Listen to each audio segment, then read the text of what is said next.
Hello everyone, first time మన channel చూస్తుంటే subscribe చేసుకుని పక్కనే ఉన్న బెల్ ఐకాన్ యాక్టివేట్ చేసుకోవడం మర్చిపోవద్దు. వీడియోలోకి వెళ్ళినట్లయితే, రిమైండ్ కోసం పోలీస్ స్టేషన్లో ఉన్న దీప దగ్గరికి శ్రీధర్ వచ్చి, నువ్వు దశరథ్ బావని కాల్చడం వలన ఇక నువ్వు ఖచ్చితంగా ఇంకో 10 ఏళ్ళలో 15 ఏళ్ళలో జైల్లోనే ఉంటావు. ఈలోపు నా కొడుకేం చేయాలి?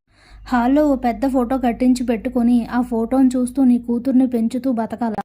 అనవసరంగా నా కొడుకు జీవితం ఎందుకు నాశనం చేయాలి? వాడి మనసు నువ్వే ఏదో విధంగా మార్చి వాడిని రెండో పెళ్లి చేసుకునేలా చెయ్యాలి దీప అని స్ట్రాంగ్గా చెప్పేసి అక్కడి నుంచి వెళ్ళిపోతాడు. ఇక కావేరి కూడా అక్కడి నుంచి వెళ్ళిపోతుంది. దీప అయితే శ్రీధర్ అన్న మాటలన్నీ గుర్తు చేసుకొని చాలా బాధపడుతూ ఉంటుంది. ఇక అలా 2 రోజులైతే గడుస్తాయి. ఓ రోజు మార్నింగ్ కార్తీక్ అయితే కళ్యాణ్ ప్రసాద్ లాయర్ దగ్గరికి వెళ్ళి, సార్ మీకు గుడ్ న్యూస్, నాకు దీపని నిర్దోషిగా విడుదల చేయించి సాక్ష్యం దొరికింది అని చెప్తాడు. చాలా హ్యాపీగా ఫీల్ అవుతాడు కళ్యాణ్ ప్రసాద్. ఏంటి కార్తీక్, ఏమంటున్నావు?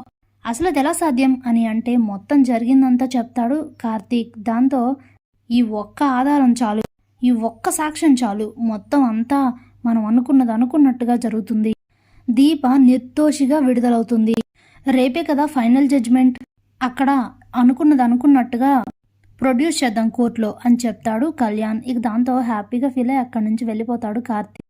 ఇంతలో జ్యోత్స్న భగవాన్ దాస్కి కాల్ చేసి, అంకుల్ ఇంతకీ ల్యాబ్ రిపోర్ట్స్ వచ్చాయా? ఫారెన్సిక్ రిపోర్ట్స్లో అన్నీ అనుకున్నట్టుగా జరిగాయా? మీకు ఎస్ఐ గారు పంపిస్తానన్న రిపోర్ట్స్ పంపించారా అని అడిగితే, అవి ఇంకా రాలేదంటమ్మా, రేపు మార్నింగ్ కోర్ట్ టైంకి వస్తాయని చెప్పారు. అవి డైరెక్ట్గా కోర్టులోనే ప్రొడ్యూస్ చేద్దాం, ఎలాగో అన్నీ మనం అనుకున్నట్టుగానే జరుగుతాయి కదా అని చెప్తాడు భగవాన్ దాస్. సరే అంటుంది జ్యోత్స్న.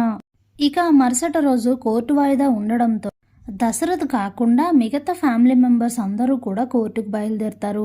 ఇటువైపు కార్తీక్ కూడా కోర్టుకు వెళ్తాడు. బయలుదేరుతున్నప్పుడు కాంచన, అనసూయ మేం కూడా వస్తామని చెప్తే, వద్దమ్మా, అక్కడ పరిస్థితులు చూసి మీరు తట్టుకోలేరు, మీకెందుకు భయం, నేను దీప నిర్దోషిగా ఇంటికి తీసుకొస్తాను కదా, మీరేం బాధపడద్దు అని చెప్పేసి ఇక కార్తీక్ అయితే వెళ్ళిపోతాడు. మరోవైపు శ్రీధర్, కావేరి కూడా కోర్టుకొస్తారు. ఇంతలో దీపన్ కూడా కోర్టుకు తీసుకొని వస్తారు. ఇక అందరూ కూడా అసెంబ్లీ అయిన తర్వాత అప్పుడే ఇరుపక్షాల లాయర్స్ కూడా అటెండ్ అవుతారు.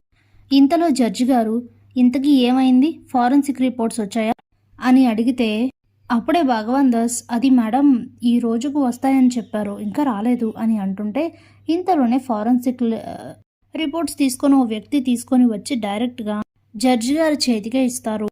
అప్పుడే భగవాన్ దాస్, చూడండి మేడం, చూడండి, ఆ రిపోర్ట్స్ చూసైనా దీపని ఈ హత్య చేసిందని మీరు నమ్మండి అని చెప్తే, వెంటనే జడ్జి గారు అయితే అవి ఓపెన్ చేసి చూస్తారు.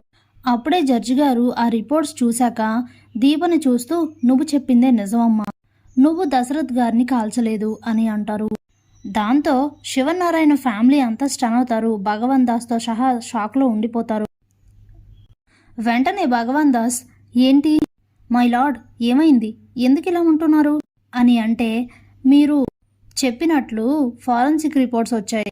ఈ రిపోర్ట్స్లో ఏముందో తెలుసా? దశరథ్ గారికి తగిలిన బుల్లెట్ శివన్ దీప కాల్చిన లైసెన్స్డ్ గన్లో నుంచి రాలేదు, అది వేరే దగ్గర నుంచి వచ్చిన బుల్లెట్, అది వేరే ఎక్కడి నుంచో వచ్చిన బుల్లెట్, అది వేరే గన్ నుంచి వచ్చింది అని చెప్తారు. దాంతో ఊహించిన షాక్ తగులుతుంది అందరికీ. అప్పుడే భగవాన్ దాస్ దీపం చూస్తూ, ఏం ప్లాన్ చేసి ఇదంతా చేశారు, ఏదో తారుమారు చేసి రిపోర్ట్స్ అన్నింటినీ మార్చేశారా అనేసరికి దీపక్ ఏమీ తెలియక షాక్లో చూస్తూ ఉంటుంది. అప్పుడే కళ్యాణ్ ప్రసాద్ పైకి లేచి, అది మేం చేయాల్సిన పని కాదు, మీరే ఫారెన్సిక్ ల్యాబ్లో ఉన్న రిపోర్ట్స్ అన్నింటినీ మార్చేయాలని, తారుమారు చేయాలని ఎంతో కష్టపడి ఎన్నో ప్లాన్స్ చేసి ఎంతో డబ్బులు ఖర్చు పెట్టారు, కానీ ఎప్పుడు నిజం, నిజాయితీ అనేది ఒకటి ఉంటుంది కదా, అదే ఈరోజు గెలిచింది, అదెలా అనుకుంటున్నారా అని చెప్పి జరిగింది మొత్తం చెప్తారు కళ్యాణ్ ప్రసాద్. ఆ రోజు జ్యోత్స్న ఎస్ఐతో మాట్లాడిన తర్వాత ఎస్ఐ వెంటనే ఫారెన్సిక్ ల్యాబ్కి కాల్ చేసి, తనకి తెలిసిన, అలాగే ఎవరైతే ఈ సర్టిఫికెట్స్ని అన్నింటినీ మార్చి తనకు అనుకూలంగా మార్చాలో ఆ వ్యక్తికి కాల్ చేసి తనతో అయితే మాట్లాడి జరిగింది మొత్తం చెప్పి, ఫారెన్సిక్ ల్యాబ్కి పంపించిన గన్ పైన దీప ఫింగర్ ప్రింట్స్ ఉండేలాగా, ఆ గన్నులో నుండి వచ్చి బుల్లెట్, దశరథ్కి తగిలిన బుల్లెట్ కూడా ఆ గన్నులో నుండే వచ్చినట్లుగా ఆ సర్టిఫికెట్స్లో మొత్తం అన్నీ ప్రింట్అవుట్ చేసి పంపించమని.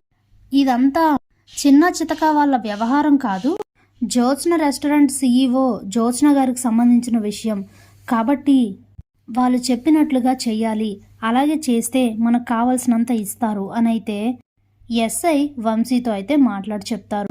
సరే అని చెప్పి ఇక వంశీ ఆ రిపోర్ట్స్ని రెడీ చేసే ముందు జ్యోత్స్న రెస్టారెంట్ సీఈఓ అన్న విషయం గుర్తు చేసుకొని, ఇదేంటి జ్యోత్స్న రెస్టారెంట్ సీఈఓ కార్తీక్ కదా, కార్తీక్ మరదలు కదా జ్యోత్స్న అంటే, అసలు ఇదంతా ఏంటి అని చెప్పి కార్తీక్ అయితే కాల్ చేసి మాట్లాడితే, ఇప్పుడు ఆ రెస్టారెంట్కి నేను సీఈఓ కాదు, కానీ అసలు నీకు ఈ విషయం అలా తెలిసింది అని అడిగితే, నీ మరదలు ఇలా చెప్పిందంట, ఎస్ఐ నాతో చెప్పారు, మరి ఇంతకీ ఈ దీప ఎవరు అని అంటే, దీప నా భార్య అనేసరికి, అవునా మరి ఇప్పుడు నన్ను ఏం చేయమంటావో చెప్పరా అని అడిగితే, నేను చెప్పినట్లుగా యాజ్ ఇట్ ఈజ్ రిపోర్ట్స్ ఎలా ఉంటే అలానే చేయి, అసలు రిపోర్ట్స్లో ఏముంది అని అడిగితే, ఆ బుల్లెట్ వేరే గన నుండి ఎక్కడి నుండో వచ్చింది తప్ప దీప షూట్ చేసిన దాంట్లోవి కాదు అని చెప్తే, ఈ ఒక్క ఆధారం చాలురా నా భార్యని నిర్దోషిగా బయటకు తీసుకురావడానికి, నువ్వే నాకు సాయం చేయాలి, ఎలా అయినా సరే రిపోర్ట్స్ యాజ్ ఇట్ ఈజ్గా వచ్చేలా చూడు అని అంటే, నువ్వు నన్ను అంతలా అడగాల, మనం ఇంత కలిసి చదువుకున్నా,